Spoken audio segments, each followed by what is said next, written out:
Rupanya, bukan cuma investor asing yang bisa membeli jalan pintas, tapi ada pula pejabat dalam negeri yang rela jadi calo legalitas.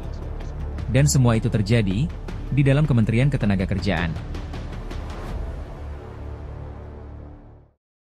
Skandal ini terkuak setelah Komisi Pemberantasan Korupsi kembali melakukan operasi penahanan pada Kamis, 24 Juli 2025. Kali ini, 4 pejabat di Kementerian Ketenagakerjaan resmi ditetapkan sebagai tersangka. Mereka bukan nama sembarangan. Ada Gatot Widiartono, Koordinator Bidang Pengawasan Tenaga Kerja Asing periode 2021 sampai 2025, dan 3 staf andalan dari direktorat yang sama, Putri Citra Wahyu, Jamal Syodikin, dan Alfa Esyad.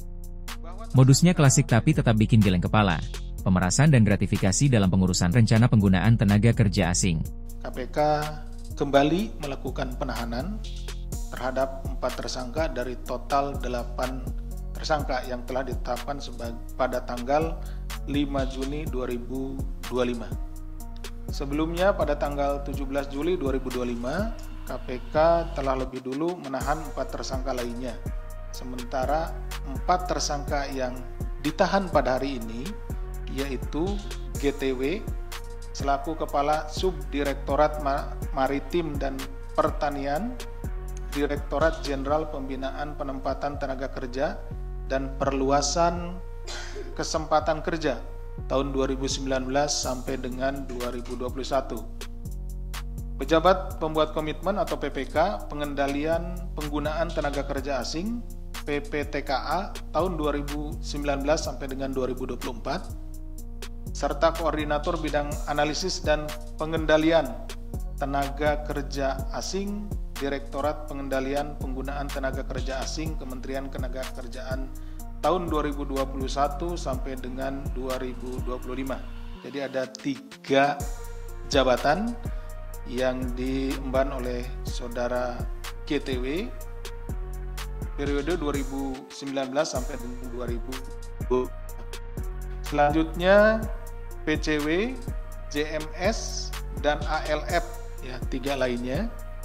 Yang ketiganya merupakan staf pada Direktorat Pengendalian Penggunaan Tenaga Kerja Asing PPTKA pada Direktorat Jenderal Pembinaan Penempatan Tenaga Kerja dan Perluasan Kesempatan Kerja Inapenta dan PKK Kementerian Ketenagakerjaan tahun 2019 sampai dengan 2024. KPK selanjutnya melakukan penahanan terhadap 4 tersangka untuk 20 hari pertama, terhitung sejak tanggal 24 Juli 2025 hari ini sampai dengan tanggal 12 Agustus 2025. Penahanan dilakukan di Rutan Cabang Gedung Merah Putih KPK.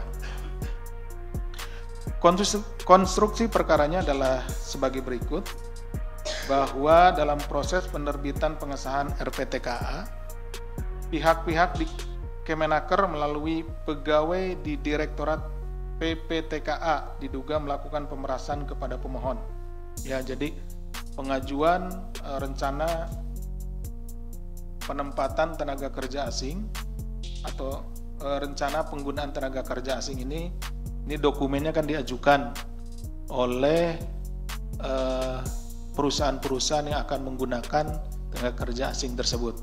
Nah, dalam pengajuan tersebut kemudian oknum-oknum ini melakukan upaya pemerasan ya. Jadi prosesnya diperlambat sehingga terjadi ketidakpastian dan ketidakpastian ini sangat merugikan. Kenapa? Karena bagi TKA yang tinggal dan kemudian belum mendapatkan penempatan tenaga kerja itu dikenakan denda. Yang sebelumnya sudah dijelaskan itu sekitar 1 juta per hari. Dokumen vital ini seharusnya menjaga kedaulatan lapangan kerja lokal, tapi justru dijadikan ladang bisnis bawah meja. KPK menyebut mereka menerima bayaran tak resmi dari perusahaan-perusahaan yang ingin mempercepat, atau bahkan meloloskan RPK tanpa prosedur lengkap. Lalu, kemana aliran uangnya? Berapa besar kerugian negara? Belum dibuka semua. Tapi yang pasti, ini bukan operasi pertama KPK di Kemenaker.